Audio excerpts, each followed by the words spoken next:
Executive మీటింగ్కి విశాఖపట్నం విచ్చేసిన మంత్రివర్గ సహచరులకి, గౌరవ మంత్రివర్గ సహచరులకి, పార్లమెంట్ సభ్యులకి, శాసనసభ్యులకి, పార్టీ కార్యవర్గం, పార్టీ వైస్ ప్రెసిడెంట్, అలాగే తెలంగాణ రాష్ట్రం నుంచి వచ్చిన కార్యవర్గానికి పేరు పేరును, అలాగే పొలిటికల్ అఫైర్స్ కమిటీ సభ్యులకి, జనరల్ సెక్రటరీస్కి, స్టేట్ సెక్రటరీస్కి, స్టేట్ జాయింట్ సెక్రటరీస్కి, డిస్ట్రిక్ట్ ప్రెసిడెంట్స్కి, city presidents, corporation chairmans, DCMS chairmans, cell చైర్మన్స్కి, అఫీషియల్ స్పోక్స్ పర్సన్స్కి, జీవీఎంసీ కార్పొరేటర్స్కి, వీర మహిళా రీజనల్ కమిటీకి, స్పెషల్ ఇన్వైటీస్ వైసీపీ నుంచి, మిగతా పార్టీల నుంచి వచ్చేసిన మాజీ వైసీపీ నాయకులందరికీ మనస్ఫూర్తిగా మీ అందరికీ రోజున జనసేన ఎగ్జిక్యూటివ్ కమిటీకి ఫస్ట్ టైం మీరు వస్తారు కాబట్టి మనస్ఫూర్తిగా మా అందరి తరపున మిమ్మల్ని సంపూర్తిగా మిమ్మల్ని ఆహ్వానిస్తాము.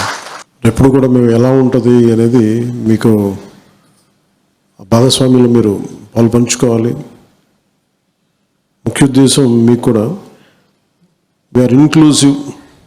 మేము కూర్చోబెట్టి ఎవరో రాకూడదు అనేది కాకుండా మేము అందరం ఇన్క్లూజివ్ విధి విధానాలు మీరు ఫస్ట్ టైం విట్నెస్ చేస్తారనేది మనస్ఫూర్తిగా మీరు అర్థం చేసుకుంటారని మిమ్మల్ని ప్రత్యేక ఆహ్వానితులుగా మిమ్మల్ని పిలవడం జరిగింది.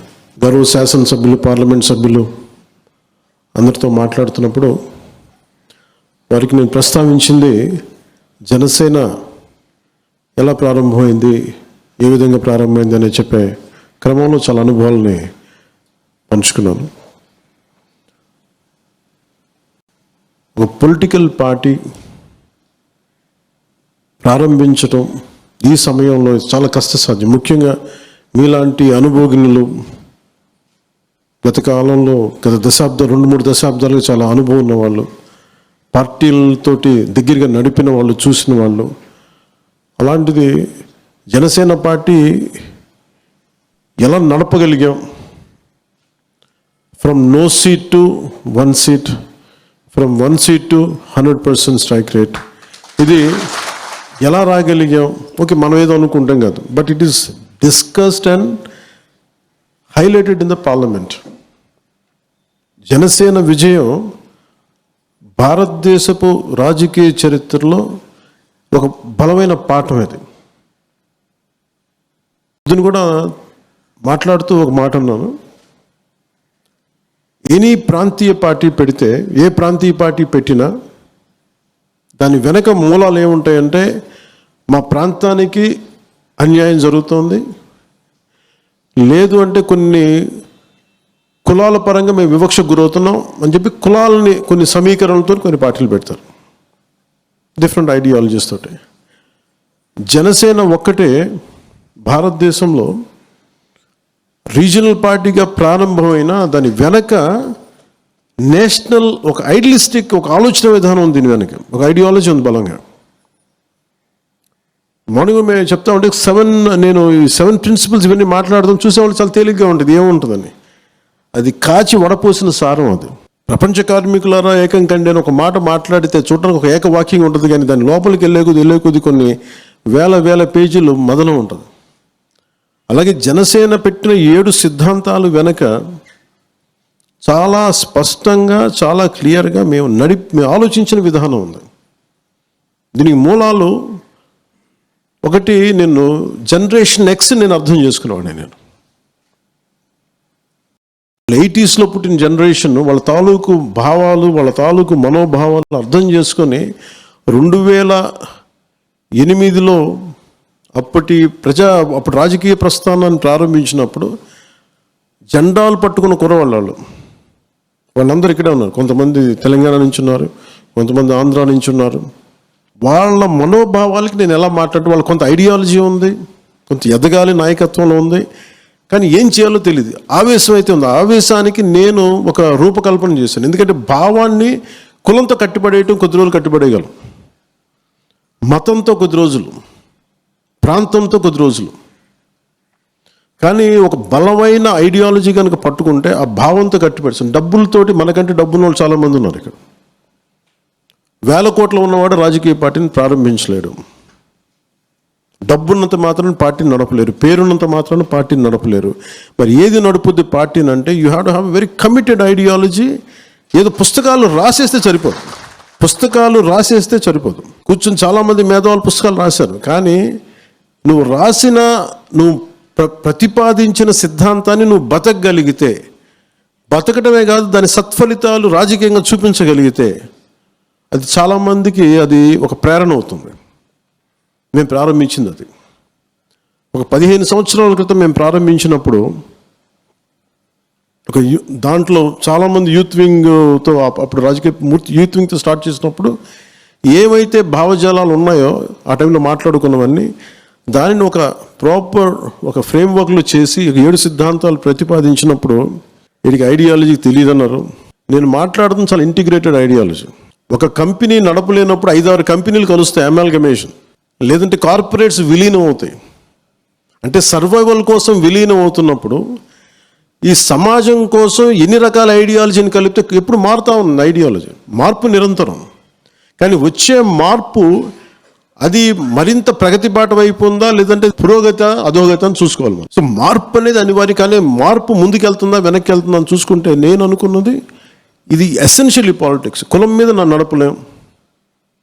ఉదాహరణకి తెలంగాణ రాష్ట్ర సమితి అని ప్రారంభమయ్యి కూడా ఒక స్థాయికి వచ్చే గది భారతీయ రాష్ట్ర సమితి చేయాలనుకున్నారు. ఎందుకంటే ఆ వాదానికి ఒక పరిమితి కాలం ఉంది. తర్వాత దాన్ని ఆ పార్టీ వ్యవస్థాపకులు దాన్ని భారతీయ రాష్ట్ర సమితి కింద మార్చుకున్నారు. అంటే ఇది మార్పు అనేది అనివార్యం. Maybe it is for better. దీన్ని అలా చూడాలి. అంతేగాని దాన్ని తప్పు పట్టడాలు ఇవే ఉండవు. ఒకరోజు ఇది అనుకున్నాను, ఇంకో రోజు అనుకున్నాను. నేను అట్లా అనుకోలే. ప్రారంభించినప్పుడే ఐఎమ్ వెరీ క్లియర్, ఈ 7 మాట్లాడాలి, ఈ 7 చుట్టే తిప్పుతాం. మీరు ఏమి తిప్పినా, మీరు ఇంకోటి మార్చుకోండి, ఇంకోటి అనుకున్నా, నేనైతే మార్చలేదు, మారలేదు, ఇవే నిలబడతాయి. ఇన్ని సిద్ధాంతాలు పెట్టుకుని I want be very pragmatist politician. అంటే రిజల్ట్ ఓరియంటెడ్ పొలిటీషియన్. నేను కూర్చోబెట్టి చాలా ఐడియలిస్టిక్గా నేను కూర్చోబెట్టి ఖద్దరు బట్టలు వేసుకుంటాను. నేను కూర్చోబెట్టి నిరాహార దీక్షలు చేసి నిరసనలు తెలిపి అక్కడితో ఆపే. కొన్నిసార్లు పోరాటాలు చేయాల్సి వస్తాయి, కొన్నిసార్లు నిరసనలు చేయాల్సి వస్తాయి, కొన్నిసార్లు కొట్లాడాల్సి వస్తాయి, కొన్నిసార్లు అవసరమైతే చెప్పు చూపించాల్సి వస్తాయి పరిస్థితులను బట్టి. అంతేగాని అన్నిటికీ పిడికి బియ్యంకి ఒకటే మంత్రం ఉండదు. That's the purpose of very ideology చాలా బ్రాడ్గా పెట్టాను. ఇది కొంతమంది కన్ఫ్యూజింగ్గా ఉంటుంది. కానీ ఈరోజు మీరు చూస్తే ముఖ్యంగా ఎగ్జిక్యూటివ్ కమిటీ మెంబర్స్ అందరికీ నా మేజర్గా విజయం వచ్చింది, కూటమి ప్రభుత్వం వచ్చింది. అందరి ఆలోచన ఏముందంటే ఇప్పుడు మనం ఏం చేసుకుందాం, పదవులు రాలేదు, ఇవి రాలేదంటే నాకు ఏ పదవి ఉందని నేను ఉన్నాను 15 సంవత్సరాలు. ఏ పదవి ఎవరిస్తారు చెప్పండి? నా పర్సనల్ లైఫ్ పోయింది, నా వ్యక్తిగత జీవితం నాకు లేదు. నేను కష్టపడి సినిమాలు చేద్దాం, నా మీద కేసులు వేస్తారు. ఒక పొలిటికల్ లీడర్ ఎలా బతకాలి? నాకేం కంపెనీస్ లేవు, పత్రికా కంపెనీస్ లేవు, నాకు పబ్లికేషన్స్ లేవు, సిమెంట్ ఫ్యాక్టరీస్ లేవు, లేదు. మనం ఏదైనా కూర్చొని ఆల్రెడీ ఒక భారతీయ జనతా పార్టీ లాంటి ఒక పెద్ద బలమైన పార్టీలో ఉంటే నేను కూర్చోబెట్టి నేను ఒక కద్దరు లాల్చి పైజం వేసుకుని నేను సంచి పెట్టుకుని తిరగడం సిద్ధమే. కానీ మన అలాంటి పార్టీ కాదు మనది. అన్నీ నేనే అవ్వాల్సి వచ్చింది. సైద్ధాంతిక బలం నేనే ఇవ్వాలి, పార్టీని నడపాల్సిన ఆర్థిక బలం నేనే ఇవ్వాలి. మళ్ళీ దీనికి కావాల్సిన పోరాట బలం ముందు నేనుండి నడిపించాలి. 3 అంచెల పోరాటం చేస్తే కానీ పార్టీని 15 సంవత్సరాలు ముందుకు నడపలేకపోయాను. వచ్చాం, నిలబడ్డాం. కాబట్టి దీనికి ప్రేరణ తీసుకొని చాలామంది వచ్చారు యువత. కొంతమంది ఆడపడుచులు వచ్చారు, యువత వచ్చారు. పోరాటం స్ఫూర్తి జనసేన. పొద్దున్న కొంతల రామకృష్ణ గారు మాట్లాడుతూ కలిసినప్పుడు ఒకటే మాట అన్నారు, నేను పోరాటం, నాకు మీ ఫైటింగ్ స్పిరిట్ ఇష్టం, ఎందుకు నేను అలా వచ్చాను ఉత్తరాంధ్ర పోరాటం నాకు అందుకు. ఎందుకంటే ఆయన ఒక సీన్, నేను ఆయన ఏ విధంగా కన్విన్స్ చేయగలను చెప్పండి పార్టీలోకి రమ్మని చెప్పి. ఎందుకంటే నేను ఎవరిని ఎందుకు పిలవనంటే మీరు నన్ను అర్థం చేసుకుని ఇష్టపడి వస్తే మనం చేసే ప్రయాణం వేరుంటుంది. మనోహర్ సార్కి కూడా అదే చెప్పాను, పెద్దలు మనోహర్ గారికి కూడా. ఆయన నన్ను 2 సంవత్సరాలు పరీక్షించారు. నేను ఉట్టే రాలేదు. ఆయన ఒక ఎస్టాబ్లిష్డ్ కాంగ్రెస్ పార్టీ నుంచి వచ్చిన ఆయన ఎందుకు నమ్మాలంటాను నేను? వీడికి అమెచ్యూరేషన్ ఉంటుందేమో, కూర్చోబెట్టి ఇలా అలా అనుకుంటాను. అందరు తప్పేం కాదు అది. నేనేం చేసుకోవాలి? I said I will prove you. I said I have proven my self, I have proven my commitment. ఆయన 4 గోడల మధ్య ఎంత కమిట్మెంట్గా చెప్పానో అదే 4 గోడల మధ్య ఆ రోజున మనకి బోర్డర్లో ఆపేస్తే అదే కమిట్మెంట్ ఆ రోజు చూపించాను. ఆ రోజు నేను 4 గోడల మధ్య ఆయనతో మాట్లాడా. మీకు తెలుసు, మనకి బాలినేని గారు లాంటి వాళ్ళు తెలుసు ఎంత హార్డ్ కోర్ ప్రభుత్వం అది. సొంత మనుషులనే వాళ్ళు ఉండేవాళ్ళు లేదు. అలాంటప్పుడు బయట వాళ్ళు ఎక్కడ ఉండేస్తారు? ఒక హార్డ్ కోర్. ఈరోజు మన ఆయన జైల్లోకి వెళ్ళి బయటకు వచ్చిన ఇంటెలిజెన్స్ ఐజీ హార్డ్ కోర్ వ్యక్తి అయినా. పర్సనల్ నాకు ఆయన తెలుసు ఒకప్పుడు. ఈరోజు ఇదే వైజాగ్లో మమ్మల్ని ఎలా ఆపారు మీరు చూశారు, చాలామంది గుర్తుండి ఉంటుంది. ప్రభుత్వంలోకి వచ్చి రాగానే నాకు పదవి రాలేదంటే అసలు ఈ ఎలక్షన్లు మీరు అంటే అందరికీ ఇదే అడుగుతున్నాం. మనం అసలు ఎలక్షన్స్ ఇలా చేయలే. ఇది అందరికీ అప్లై, ఒక జనసేనకి కదా, ఇంక్లూడింగ్ టీడీపీ, ఇంక్లూడింగ్ బీజేపీతో కూడా అప్లై ఉంది. ఇది జనసేన, ఇది కూటమి ప్రభుత్వం, కూటమి ఏర్పడలా. ఏమి జరుగుండేదని ఒక పాసిబుల్ సినారియోస్ మీరు ఊహించుకోండి. ఏదైనా జరుగుండొచ్చు. ఇండిపెండెంట్గా వచ్చి ఉండొచ్చు, రాకపోయి ఉండొచ్చు, లేదంటే తిరిగి వైసీపీ వచ్చి ఉండొచ్చు. ఏది అంటే దీనికి ఎన్ నెంబర్ ఆఫ్ పాసిబిలిటీస్ ఉన్నాయి. కానీ చాలా స్థిరమైన ఆలోచన విధానంతో దీన్ని ఆలోచన చేసాం, ముందుకు తీసుకెళ్ళాం. అంటే ఏది మనం నేర్చుకోవాల్సింది ముఖ్యంగా నేను రేపు చెప్పదలుచుకుంది కూడా క్యాడర్ కానీ అందరికి కూడా, గెలుపుకి అందరూ ఉంటారు, ఓటమికి ఎవరు ఓన్ చేసుకోరు, అందరూ వదిలేస్తారు. నేను కష్టాల్లో ఓటమిలో నిలబడతాను తప్ప సుఖాలను ఎప్పుడు కనిపించింది, ఎప్పుడు విజయాలు ఎప్పుడు కనిపించింది. విశాఖపట్నం 2018 పోరాట యాత్ర అప్పుడు అబ్బాయి సతీష్ ఇక్కడే ఉన్నాను, శివ శంకర్ గౌడ్ ఉన్నాను. మీకు ఎంత ఇచ్చాను శంకర్ ఆ రోజు? మీకు ఎంత? 13 లక్షలు ఇచ్చాను కదా నీకు బడ్జెట్. నా దగ్గర ఉన్నది 13 లక్షలు. నేను చెప్పాను ముందు కూర్చొని పోరాట యాత్ర చేసేద్దాం, ఎవరు ఏది పెడితే తిందాం అంతే, లేదా రోడ్డు మీద కూర్చొని పడుకుందాం, లేదా 10,000 తీసుకొని ఎక్కడో సత్రాల్లో పడుకుందాం, లేదు రోడ్డు మీద పడుకుందాం. ఇంత పిచ్చితో వచ్చాం. ఇది ఎందుకు చెప్తున్నానంటే మీకు తర్వాత ఒకళ్ళు కదిలారు, కొంత డొనేషన్స్ ఇచ్చారు, కొంతమంది జీతాలు. ఒక టీచరు ఒక రోజువారీ శ్రామికుడు 150 రూపాయలు నాకు పంపిస్తాడు, పని చేసి పంపిస్తాడు. ఒక స్కూల్ టీచరు తనకు వచ్చే నెల జీతంలో ఆ పెన్షన్ని కూర్చోబెట్టి ఇలా పంపిస్తాడు. మొన్నటికి ఎవరో ఒక పోలీస్ ఆఫీసర్ చనిపోతే మొత్తం పెన్షన్ డబ్బుని ఆయన నన్ను కలవలేకపోయారంటే అందుకని కూర్చోబెట్టి నాకు పంపించారు. This is how we run the party apart from my own funds. Manohar గారు మాట్లాడుతుంటే ఒక ఫంక్షన్ చేయాలని డబ్బులు లేవు, ఇంకోటి లేవంటే అసలు ఇదివరకు ఏం డబ్బులు ఉన్నాయి? మనం ఇలా హోటల్ కాకపోతే ఇంకో చోట కలుస్తాం, రోడ్డు మీద కలుస్తాం. జనసేనకు ఆఫీస్ అవసరం లేదు, 10 మంది కలిసిన చోట జనసేన ఆఫీస్ అంతే. దీనికి డబ్బులతో పని లేదు అసలు. డబ్బులు, కాఫీలు, టీలు గాజు గ్లాసులు తాగుతాం. గాజు గ్లాసులు లేకపోతే కూర్చొని చేతితో కూర్చొని అందరూ ఒకటి కాఫీని అందరం 1/4 చేసుకొని తాగుతాం, ఒకటి ఛాయ్ని. సో దీనికి పని లేదు. దీనికి నేను డబ్బుకి సంబంధమే లేదు. Politics it's commitment. Bharatiya Janata పార్టీని చూసి మనం చాలా నేర్చుకోవాలి, వాళ్ళ ప్రోటోకాల్స్ కానీ. ఎందుకంటే అది నేను ఎందుకు అంత ఆశపడినంటే పార్టీ పెట్టినప్పుడు పెద్దలందరికీ కూడా నా ప్రత్యేకం చెప్తున్నాను. చాలామంది 2018లో వచ్చారు, ఈ పార్టీ రాదని కొంచెం మళ్ళీ వైసీపీకి వెళ్ళిపోయారు. రాదని చెప్పి మళ్ళీ వచ్చారు. నాకు ఫైన్, నాకు అదేం, ఎందుకంటే ఒక అభద్రతా భావం ఉంటుంది. మనకి ఏమవుద్ది పార్టీలో అనేది. నేను ఎందుకు నమ్మాను జనసేన క్రియాశీల కార్యకర్తలను కానీ, జన సైనికుల్ని కానీ, వీర మహిళలు కానీ అంటే, చావు బతుకు నీతోనే అన్నా. ఆ పిచ్చి జనసేనలో ఉంది కాబట్టి 100% స్ట్రైక్ రేట్ కొట్టాను. మీరు ఉన్నారని చెప్పి, వీళ్ళందరూ ఉన్నారని చెప్పి నేను పోరాటం చేయగలిగాను. లేదా ఆ శక్తి ఎక్కడి నుంచి వస్తుంది? లేదంటే ఒంటరి పోరాటం చేసి చాలామంది రకరకాలుగా చనిపోయారు పోరాటాలు. నేను అట్లా చనిపోయానేమో.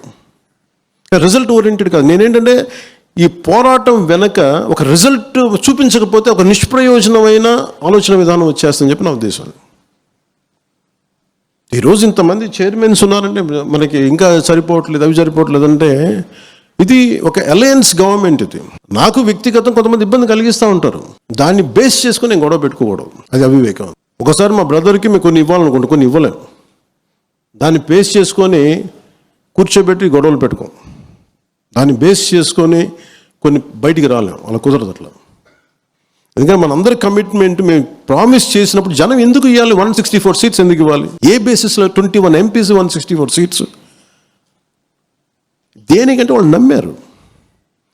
వీళ్ళందరూ కూర్చొని ఒక కష్టపడతారు. వాళ్ళు నిజంగా చెప్తాను, ప్రజలకున్నంత అవగాహన మన కేడర్లో కొంత కొరబడింది, నాయకత్వంలో కొంత కొరబడింది. వాళ్ళు ఇంకా బ్రాడ్ మైండెడ్తో ఉన్నారు. వాళ్ళు అడుగుతుంది ఏంటంటే మీ టైం ఏమని అడుగుతారు, మా బాధ విను, మా కష్టం విను. నా ఉదాహరణకి చాలాసార్లు ఎడ్యుకేషన్ శాఖ గురించి వస్తాయి, వేరే శాఖల గురించి నా దగ్గరికి వస్తుంటే నేనేమింటానంటే, అమ్మ నా శాఖ కాదు కానీ నేను వింటానంటే, అన్న నాకు తెలుసు, మా సమస్య వినన్నా చాలు. మనం వినటానికి కూడా ఓపిక లేదు. మనల్ని ఎవరన్నా ఎందుకు ఆపుతారు చెప్పండి? మన నియోజకవర్గాల్లో మనం పని చేసుకుంటూ వెళ్తే మనల్ని ఎవరు ఆపగలరు? వాటాలు కావాలంటేనే గొడవలు అవుతాయి తప్ప పని చేయాలనుకుంటే గొడవలు రావు. నేనేం పెట్టుకున్నా, నేను వచ్చింది, నేను నిజంగా నాకు డబ్బులే కావాలంటే మన సినిమాలు ఉన్నాయి, మనం చెప్తా ఉన్నాను. I lead a very luxurious life if I would be in cinema. I can lead an excellent life. ఎండ పడకుండా నీడ పట్టున నా సన్నిహితో ఒక ఆయన చెప్తూ ఉంటారు, నువ్వు డేట్స్ ఇస్తే మేమే ఒక కథ అనుకొని, నువ్వు నీకు గొడుగు పట్టుకోవడానికి ఒకళ్ళు, షార్ట్లో పడితే నీకేం దెబ్బ తగిలి కట్టడానికి ఇంకో ఫిజియోథెరపిస్ట్, ఇంతమందిని పెట్టుకొని మేమే కథ ఆలోచించుకొని మేమే కష్టపడి నువ్వు వచ్చి జస్ట్ 4 యాక్టింగ్ చేస్తే చనిపోద్ది, నీ డబ్బులు ఇస్తాం. అలాంటిది నువ్వు ఇవన్నీ వదిలేసి నువ్వు వెళ్ళి కూర్చొని రోడ్ల మీద కూర్చుంటా, వాళ్ళతో పడుతూ వీళ్ళతో పెడితే ఏంటి నీకు కర్మ అండి? ఇది నా దేశం అంటే నాకు పిచ్చి అండి, ఇది నా మ్యాడ్నెస్. నా బాధ ఎక్కడ ఉంటుందంటే, నన్ను భారతీయుడిగా పెంచారు అందరూ. భారతదేశంతో భారతీయత అని పెంచారు. భారతీయత అని పెంచి తమిళనాడులో ఉన్నప్పుడేమో నువ్వు గొల్టీ అని చెప్పి, నువ్వు తెలుగు రివర్స్ చెప్పి గొల్టీ చెప్పి అక్కడ తిట్టి, మరి మన దేశం, మన తెలుగు రాష్ట్రం అంటే నువ్వు తెలంగాణకు, నేను ఆంధ్ర వాడిని అయిపోయి, ఆంధ్రాకి వస్తే నువ్వు ఏ కులం, మీ కులానికి నీకు సంబంధం లేదు, అసలు ఏ పిఠాపురం వెళ్తే అసలు నువ్వు నేటివే కాదన్నాను నన్ను. ఇప్పుడు ఎలక్షన్ టైంలో అంటే ఎక్కడికి వెళ్తే ఎక్కడ పారిపోతాయి ఈ దేశంలో? సో నాకేనంటే ఇది షార్ట్స్ ఇప్పుడు నేను కూర్చోబెట్టి ఇది అంటే ఇది బేసిక్గా divisiveness is a disease in human nature. దాని ఏం తప్పు పట్ల, అది పార్ట్ ఆఫ్ నేచర్ అంతే, ఇంక మనం ఏం చేయలేం దానికి. But how do we address it? నా దగ్గరికి 100 ఇంటెలిజెన్స్ రిపోర్ట్స్ వస్తూ ఉంటాయి, ఎవరు ఏం చేస్తారు ఏంటి అనేది. నేను ఇట్లా వాక్య చూస్తూ ఉన్నాను, ఒక్కొక్కళ్ళు ఏం చేస్తారు, ఇంత చేస్తారు, అవును ఇట్లా జరుగుతుంది, ఇలా జరుగుతుంది. మా కార్యకర్తలు చెప్తూ ఉంటారు, జన సైనికులు చెప్తూ ఉంటారు, పంతాలు వచ్చేస్తున్నాయి, కోపాలు వచ్చేస్తున్నాయి. దీనికే మనం పార్టీ పెట్టింది. మీ కష్టాలు ఎప్పుడన్నా ఒకసారి చూడండి అందరూ. చాలామంది నాకు అర్థం కానీ ఏముంటాయి, నాకు కింద స్థాయి నుంచి పార్టీని నడిపిన రోజుకి కనీసం ఒక 2008 నుంచి ఇప్పుడు కొన్ని లక్షల మందిని కలిసి ఉంటారు ఫేస్ 1-on-1. ఒక సీజన్లో కనీసం 10,000 మంది కలిసి 1 hour కానీ కూర్చొని రోడ్డు మీద. ఇప్పుడు గ్రీన్ ట్యాక్స్ వచ్చింది, గ్రీన్ ట్యాక్స్ తగ్గించడం ఎలా వచ్చిందండి? రోడ్డు మీద వెళ్తుంటే కూర్చొని బండి ఆపితే చెప్పాను మాకు ఇది సమస్య, we made it a point. అట్లా ఎన్ని సమస్యలను అలా చేసుకున్న సమస్యలు మనం హైలైట్ చేసుకోలేకపోతున్నాము. ఇవన్నీ బ్రాడ్గా డిఫైన్ చేసుకుంటూ వెళ్తున్నాం ఇవన్నీ. కానీ ప్రాసెస్లో మనందరం అధికారం రాకముందు ఉన్నంత ఐక్యత, అధికారం ఉన్నంత పోరాట పటిమ అధికారంలోకి వచ్చా కొరవడ్డాయి. అందరూ మెత్తబడిపోయారు. నేను మెత్తబడలేదు. నాకున్నది ఏంటంటే I have got big responsibility. పార్టీని ఎలా నడపాలి, పోనీ చేద్దామంటే ఇది కూర్చొని ఒక 100 మంది మేధావులు కూర్చొని కలిపిన పార్టీ కాదు. నా ఆవేదనో నా కోపమో కింద పడో మీద పడో నలిగి తర్వాత చాలామంది మనోహర్ గారు లాంటి పెద్దలు, మీలాంటి పెద్దలు అందరూ వస్తే ఇప్పుడు ఫామ్ అవుతుంది పార్టీ. ఇప్పుడు నేను ఏం కోరుకున్నానంటే, అధికారం రాకముందు ఉన్నంత బలం అధికారం వచ్చిన తర్వాత ఎవరి కాలం ఇట్లా లూజ్గా అయిపోయాం, వదులుగా ఉన్నారు అందరూ. It's a time to come back. పదవి లేకపోతే ఏమి చచ్చిపోతామంటే. నేను ఆర్ఎస్ఎస్ కార్యకర్తలు చూస్తాను, కొంతమంది బీజేపీలో వాళ్ళు ప్రధాన కార్యదర్శులుగా చేస్తుంటారు. ఒక ఖద్దరు చొక్కా, చేతికో సంచి. వాళ్ళ పని ఏంటంటే పార్టీ కోసం పనిచేయడం అంతా. వాళ్ళు దేశం కోసం పనిచేసే సంస్థ ఆర్ఎస్ఎస్ అయితే దాని wing, political wing is BJP. దానికోసం వాళ్ళ నుంచి వచ్చే ఒక వ్యవస్థ. వాళ్ళు చూస్తాం, మీరు ఎక్కడ ఉంటారని అడిగితే మేము హోటల్స్లో ఏముండండి, మాకు ఎవరేం హోటల్స్ ఏమరు, మా కార్యకర్తల ఇళ్ళలో మేము ఉంటాం. We take it forward. They are madly committed about their ideology. ఐడియాలజీతో ఎంతమంది ఏకీపించారు, దట్స్ ఎ డిఫరెంట్ స్టోరీ. కానీ మనం నేర్చుకోవాల్సింది అది. రాగానే ఎలక్షన్ టైంలో హడావుడి నాకేంటంటే I'm very clear, this party will go on. Very very clear. ఎవరు ఎటు వెళ్ళినా కానీ ఈ పార్టీతో ముందుకెళ్తాం. నాకు క్యాడర్ క్షేమం చాలా ఇంపార్టెంట్ నాకు, ఎందుకంటే జన సైనికులు వీరమహిళ లేకుండా పార్టీ లేదు. కానీ ఇది పదవులకు సంబంధం లేదు, అది నేను చెప్తున్నాను. మనోహర్ గారికి ఏ పదవి ఉందండి అసలు? ఆయన దాన్ని తిట్లు ఇంకెవరు తినలేదు ఈ మధ్యగా మా పార్టీలు ప్రత్యేకంగా. ఏమి చేసినా అది ఆయన పాపాల పై రోడ్లాగే. ఇప్పుడు ఇంకొంతమంది భరిస్తున్నారు. ఇప్పుడు విశాఖ ఉక్కు ఆంధ్రుల హక్కు.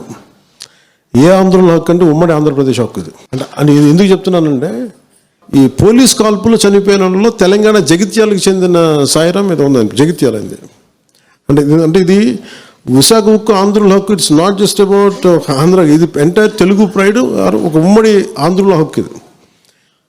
అలాంటిది ప్రైవేటైజేషన్ జరుగుతున్నప్పుడు ఇది నేను 2 సందర్భాలు, మన కోన తాతారావు గారు ఎక్కడున్నారు, కోన తాతారావు గారు ఉన్నారు, మీటింగ్ పెట్టాం. తర్వాత అధికారంలోకి వచ్చిన తర్వాత మళ్ళీ మొన్న కూడా మనం మాట్లాడాం. ఇది ఇంకా ప్రైవేటైజేషన్ ఆపక ముందు గత ప్రభుత్వాన్ని నడిపిన వాళ్ళ అధినాయకత్వం తెలుసు అప్పుడు ముఖ్యమంత్రికి. విభజన సమయంలో విడిపోవడానికి ఒప్పుకోవట్లేదని ప్లే కార్డు పట్టుకోవడం ఎలా పట్టుకున్నారంటే అప్పుడు టీవీలో చూపించారు. దొంగచాటుగా సోనియా గాంధీ గారు చూడకుండా ఆవిడ కనుపంట పడకుండా, ఆవిడ కళ్ళలో పడకుండా తిప్పారు ఆయన. మీరు ఆ విజువల్ ఉంటుంది చూడండి. అంటే ఇది ఎందుకు చెప్తున్నానంటే, మీరు ఇక్కడ ఎన్నైనా మాట్లాడతారు, ఇక్కడ వెళ్ళి పొడి చేస్తాం, చంపేస్తాం, ఇది చేసేస్తాం, మెడల్ ఉంచి తీసుకొస్తాం, అలా ఇక్కడేం జరగదు. అక్కడ ఢిల్లీ అది కుదరదు. అట్లా ఇక్కడ ఎన్నైనా మాట్లాడచ్చు. వీళ్ళు కథలు అక్కడ చెప్తారు ఇట్లా. సో ఇలాంటి వ్యక్తి స్టీల్ ప్లాంట్ 151 సీట్లు వచ్చిన వ్యక్తి స్టీల్ ప్లాంట్ని ప్రైవేటైజ్ చేస్తారంటే ఏం చేయలేదు. వాళ్ళు ఏమి చేయకపోగా వచ్చి కార్మిక నాయకులతో ఏం మాట్లాడారంటే, స్టీల్ ప్లాంట్ కార్మిక నాయకులతోటి మీరు వదిలేసుకుని మీకు ఇండివిజువల్ ప్లాట్స్ చేసేస్తాను, మీకు కొంత ప్లాట్లు ఇచ్చేస్తాను, మీకు ఎన్ని కోట్లు వస్తాయంటే చాలామంది కార్మిక సంఘాల నాయకులు ఇది ఒప్పేస్తున్నారు. కొంతమంది, నేను ఇది మొన్న క్రాస్ చెక్ చేసుకున్నాను. మళ్ళీ మన ఆఫీసులో నేను పదవి తీసుకున్న తర్వాత మాట్లాడినప్పుడు అది మేము చేయలేదని కొంతమంది చేశారు, బట్ కొంతమంది చేశారు. అంటే ఎప్పుడు దీంట్లో సమస్య ఎక్కడ ఉంది స్టీల్ ప్లాంట్కి? ఎప్పుడు అంటే, ఒకటి ఉత్పాదకత లేకుండా పెట్టుబడి 1000 కోట్లు 10,000 కోట్లు పెట్టుబడి పెట్టి పీనట్స్ నుంచి వస్తుంటే ఖచ్చితంగా నష్టం, అది ఎప్పటికైనా సరే. కానీ అది ప్రత్యేకమైన స్థితిలో ఉంది. ఇది చాలా ఉద్యమాలు చేసి సంపాదించుకుంది, ప్రాణాలు పోగొట్టి సంపాదించుకుంది. నేను ఢిల్లీకి వెళ్ళినప్పుడు ఇక్కడ ప్రైవేటైజేషన్ జరుగుతుంది అనుకున్నప్పుడు కార్మిక సంఘాల నాయకులు నేను ఏమడిగానంటే, ఆ రోజున అప్పటికి ఇంకా బీజేపీతో మన ఇంకా అలయన్స్ కూడా ఫుల్గా ఫామ్ అవ్వలా, టాక్ స్టేజ్లో ఉంది. అలాంటి సమయంలో నేను ఏం చెప్పానంటే, వెళ్ళి అంటే మీకు తెలుసు, మీకు ఈ దేశంలో ఎవరన్నా సరే అమిత్ షా గారితో ఎవరితో గొడవ పెట్టుకుంటారండి. వీళ్ళు అమిత్ షా గారికి నేను ఖచ్చితంగా అభిప్రాయం చెప్పండి. ఎందుకు అభిప్రాయం చెప్పలేరంటే, ఆయన భయపెడతారని కాదు. ఆయన అడిగే ప్రశ్న వీళ్ళ దగ్గర సమాధానం ఉండదు. వాళ్ళు ఏం కూర్చోబెట్టి భయపెట్టడం వాళ్ళు బెదిరించాలి ఏం చేయరు. ఆయన మీరు నేషనల్ లీడర్షిప్ ఎప్పుడు చాలా క్లియర్గా ఉంటుంది, గుర్తుపెట్టుకోండి. మనం అనుకుంటాం ఇక్కడ కూర్చోబెట్టి చేసి వాళ్ళు ఏమి చేయరు. నీ కూర్చోబెట్టి వాళ్ళు అడిగే లాజికల్ క్వశ్చన్స్కి మన దగ్గర సమాధానం లేకపోతే సమాధానం వీగిపోయి వదిలేస్తాం. వాళ్ళ దగ్గర సమాధానం ఉంది, ఇంత నష్టం అవసరం లాజికల్గా ఉంది. మీరు చెప్పండి, మీరు ఇంట్లో వ్యాపారం చేసుకున్నప్పుడు నష్టం వస్తుంటే దాన్ని ఎంతకాలం భరిస్తాం? బ్లీడ్ అవుతూ ఉంది. మేము వెళ్ళి ఏం చెప్పామంటే, నేను మనోహర్ గారు వెళ్ళి ఢిల్లీ మన సౌత్ బ్లాక్కి వెళ్ళాం, పార్లమెంట్లోకి వెళ్ళాం. చాలా బిజీ స్కెడ్యూల్ టైం ఇచ్చారు. వెళ్ళి ఏం చెప్పారంటే, సార్ ఇది ఆంధ్రప్రదేశ్ మిగతా ఫ్యాక్టరీస్ని ఇప్పుడు అలా నిజంగా భారతీయ జనతా పార్టీయే, నరేంద్ర మోదీ గారి నాయకత్వంలో ఉన్న భారతీయ జనతా పార్టీ కానీ, అమిత్ షా గారు ఉన్న నాయకత్వంలో ఉన్న భారతీయ జనతా పార్టీ కానీ నిజంగా అది మొండిగా ఎవరి మాట వినరు అనుకుంటే, మరి డ్రెడ్జింగ్ కార్పొరేషన్ ఆఫ్ ఇండియాని ప్రైవేటీకరణ ఆపేశారు 2017-18లో 18లో. వాళ్ళు చెప్పారు నాకు, నువ్వు తీసుకొచ్చిన పాయింట్ నువ్వు ప్రజెంట్ చేసింది మాకు నచ్చింది. నేనేం చెప్పానంటే, దానికి ప్రాఫిట్లో ఉన్నది మీరు దయచేసి చేయకండి సార్ అని వెంటనే విన్నారు, దాని ప్రైవేటైజేషన్ ఆపారు. సో వాళ్ళకి సరిగ్గా చెప్పాలి వాళ్ళకి. అదే మేము వెళ్ళి మళ్ళీ స్టీల్ ప్లాంట్ చెప్పాను. స్టీల్ ప్లాంట్ అనేది చాలా భావోద్వేగంతో కూడింది సార్. అలాగని మీరు గుడ్డిగా మిమ్మల్ని చేసేయమని చెప్పట్లా, కానీ దీని వెనకున్న మొత్తం మీరు ఒకసారి స్టడీ చేసి ఏ మాత్రం కుదిరితే దానికి ఒక మైన్స్ కేటాయించండి.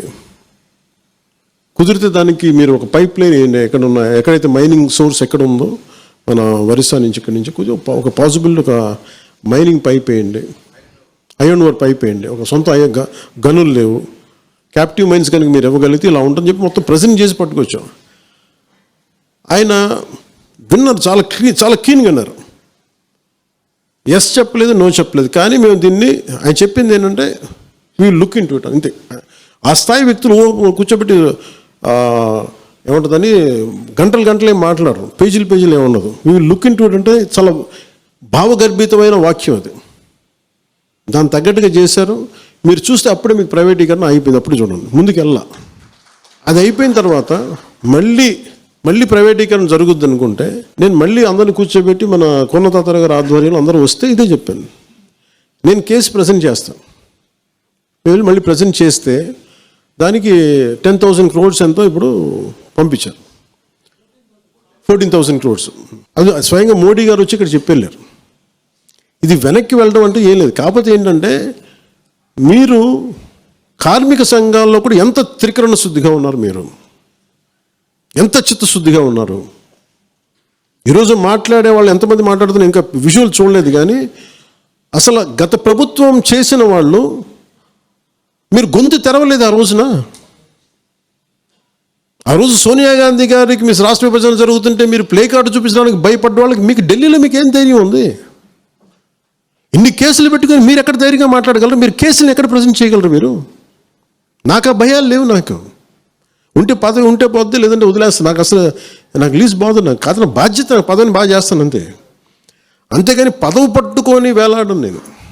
పదవి లేకపోతే నాకేమి ఏదైనా కూర్చోబెట్టి నాకేమైనా కేసులో ఇంకోటో నామ్ చూసి చేయడం దగ్గర ఏం లేవు, పెట్టుకోను అలాంటివి నేను బేసిక్గా.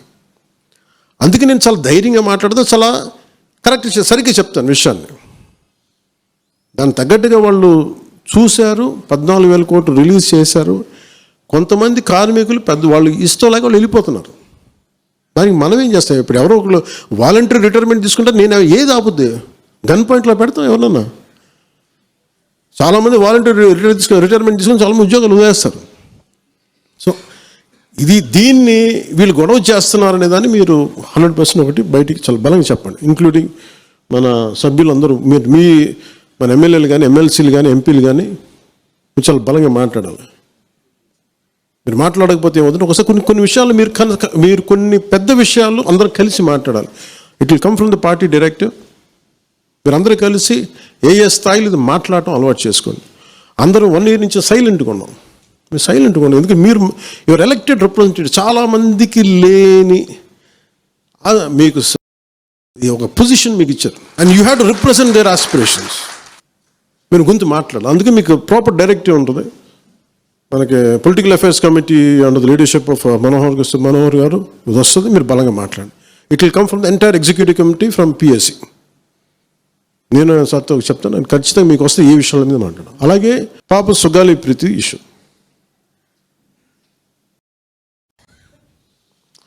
పండ్లున్న చెట్టుగా రాళ్ళు పడతాయంటారు.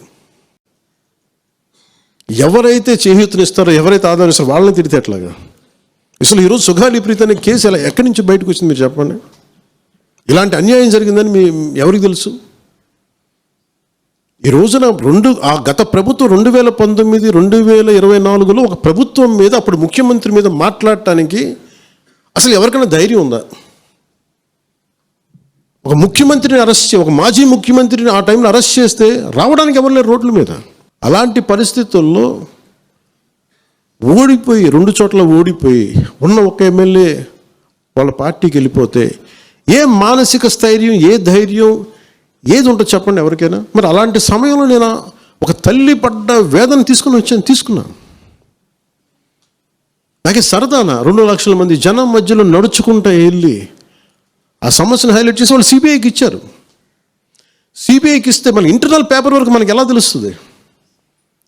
ఇంటర్నల్ పేపర్ వర్క్ వాళ్ళు ఇస్తే వాళ్ళు ఏంటంటే జీవో రిలీజ్ చేశారు, మా దగ్గర నుంచి వెళ్ళింది కానీ ఎక్కడికి వెళ్ళాలో అక్కడి నుంచి ప్రొసీడ్ చేయాలి, అక్కడ ఆపేశారు.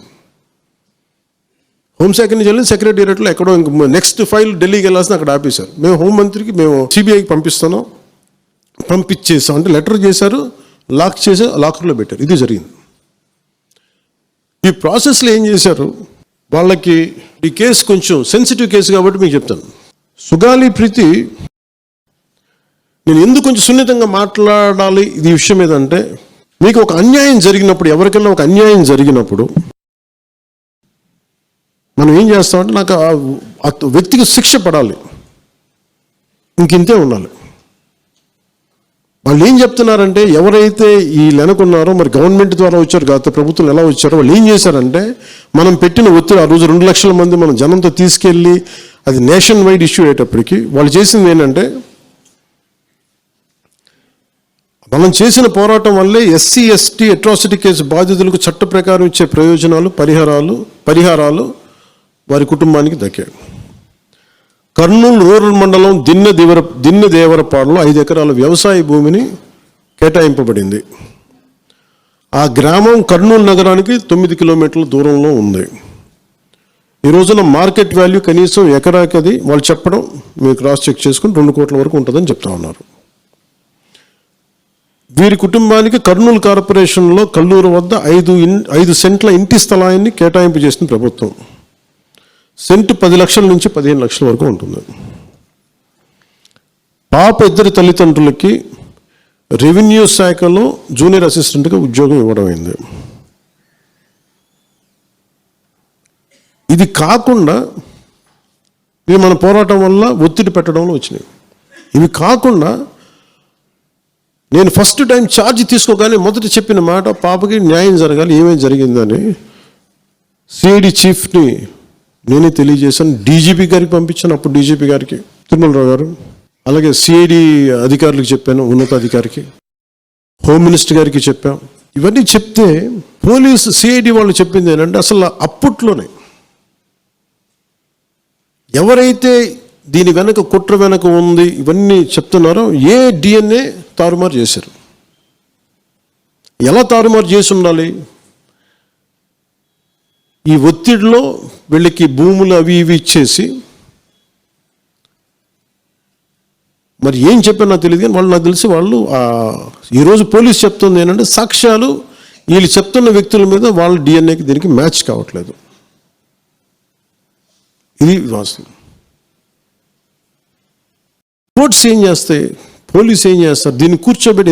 ఎందుకు చెప్తున్నానంటే, ఇది వివేకానంద రెడ్డి గారిని చంపేశారని తెలుసు అందరికీ. ఎవరైతే చేస్తున్న నిందితులు ఉన్నారో వాళ్ళు ఒక్కొక్కరికి చంపేస్తున్నారు. మరీ గత 5 సంవత్సరాల్లో ఇట్స్ క్లాసిక్ కేసెస్ ఇవి. ఈ ప్రక్షాళనకే పూనుకున్నాం మనం. ఇది ముఖ్యంగా మన ఎమ్మెల్యేలకు కానీ, మీరు ఎంపీస్, యాజ్ అన్ ఎంపీస్ మీకు కూడా, మీరు ఈ కేసెస్ మీద మీరు రేపొద్దున అసెంబ్లీలో గళమెత్తాలి, మీరు తప్పదు. ముఖ్యంగా లా అండ్ ఆర్డర్ వీళ్ళు అందరూ తప్పించుకుంటూ వెళ్ళిపోతే ఇట్లా ఒక సోషల్ అన్రెస్ట్ వస్తుంది దీనివల్ల. అంటే వ్యక్తికి ఒక నేరస్తుడు చేసిన ఒక కులానికి చెందుతాడు, ఏదో ఒక నేరస్తుడు, మనం ఏం చేయలేము దానికి. ఇందాక అరుణ చెప్పినట్టుగా ప్రతి ఒక్కరు ఏదో కులానికి చెందాలి, వేరే దారి లేదు మనకి. మనం వేరేలా పొట్ల ఏదో కులానికి చెందాలి. కానీ తప్పు చేస్తే కూర్చోబెట్టి పలానా టక్కుమని ఒక మాట అనేస్తారు, పలానా ఎక్స్ చేసాడు ఉండవు, పలానా కాస్ట్కి చెందిన వాడు చేసాడు అంటారు. అసలు కాస్ట్ ఎక్కడి నుంచి వచ్చి తెలియదు క్రైమ్కి. సో అందుకని మేము బీయింగ్ లీడర్ని చాలా సెన్సిటివ్గా మాట్లాడాలి. మరీ నేను మిగతా వాళ్ళు గబుకుని మాట్లాడేసి, గత ప్రభుత్వ నాయకులు మాట్లాడేసి వెళ్ళిపోవచ్చు, ఈజీ అది. కానీ నేను అలా మాట్లాడకూడదు. దట్టు నేను ఇప్పుడు డిప్యూటీ సీఎం పదవిలో ఉన్నాను కాబట్టి నేను చాలా ఒళ్ళు దగ్గర పెట్టుకుని మాట్లాడాలి. అందుకని ఇవన్నీ మీరు ఒక్కసారి దీంట్లో కూడా ఆ పాపకి న్యాయం జరగాలి, దోషులుంటే శిక్షింపబడాలి. ఇలా ఒత్తిడి పెట్టాల్సిన వారికి కూడా నా విన్నపం ఏంటంటే, మీరు అసలు ఈ కేసు ఎవరి వల్ల బయటకు వచ్చింది మీరు చెప్పండి. సో మా త్రికరణ శుద్ధిని, మా చిత్తశుద్ధిని మీరు తక్కువ ఎంచినాయి. ఇక్కడ కేసులు వాళ్ళు కూర్చోబెట్టి నేను వెళ్ళి సాక్ష్యాధారాలు నేనేం క్రియేట్ చేయలేను. అక్కడ గత ప్రభుత్వం చేసిన తప్పులు కొనేసారు వీళ్ళు చాలామందిని. మరి ఏం కొన్నారు, ఎలా కొన్నారు, దీని మీద కేసు పెట్టాలి. ది లెట్ ఎంటైర్ ఇది నా ఒక్కడి కేసు కాదు, ఇది ఎంటైర్ సొసైటీకి ఇది సిచ్యువేషన్. మీరందరూ కూర్చొని ఒకసారి మన ఎమ్మెల్యేస్ అందరూ కూడా, మన నాయకులందరూ కూర్చోబెట్టి you try to take it to home minister గారు, including law and order CM గారి దృష్టిలో చేతిలో ఉంటుంది కాబట్టి నేను ఇంతకు మించి దీని మీద మాట్లాడకూడదు. ఎందుకంటే నేను శిక్ష పడాలని కోరుకుంటాను. ఇంతకు మించి కాకపోతే నా మీద నన్ను లాగడం చాలా తేలిక అందరికీ. ఎందుకంటే నేను మెత్తని మనిషిని కదా, నా మీద రాళ్ళు వేసేయండి ఈజీ, నా చొక్కా పట్టుకొని ఈజీ. అదే గత ప్రభుత్వం ముఖ్యమంత్రిని పట్టుకోమని చెప్పండి, ధైర్యం కూడా చేయరు, ఇప్పటికీ ధైర్యం చేయరు. ఎందుకంటే వాళ్ళ మనుషులు ఇళ్లలోకి వచ్చి కొడతారు, క్రిమినల్స్ వచ్చి ఇళ్లలోకి వచ్చి కొడతారు, చంపేస్తారని భయం. మనం ప్రజాస్వామ్యం కదా, మనం భరించాలి. అందుకని దయచేసి దీన్ని మీరు ఒకసారి కూర్చోబెట్టి ఒకసారి మన గౌరవ శాసనసభ్యులు, మంత్రివర్గ సహచరులు, లెజిస్లేటివ్ కౌన్సిల్ మెంబర్స్, పార్టీ నాయకులు అందరూ దీని మీద ఒకసారి స్పోక్స్ పర్సన్స్, వీర మహిళా నాయకులు వీరందరూ ఒక్కసారి కూర్చోబెట్టి ప్రతి ఒక్కరు కూడా దీని మీద, ఇది ఎందుకంటే ఇది ఒక కేసుగా చూడకండి, ఇది గర్ల్ చైల్డ్ తాలూకు ప్రొటెక్షన్ చాలా ఎసెన్షియల్. అందుకని దీన్ని సోషల్ మీడియా యాక్ట్ కానీ ఇవన్నీ మాట్లాడాలని పొద్దున్న నిర్ణయించుకున్నాం. ఇది ఒకసారి మీ దృష్టికి తీసుకొస్తా ఉన్నాం.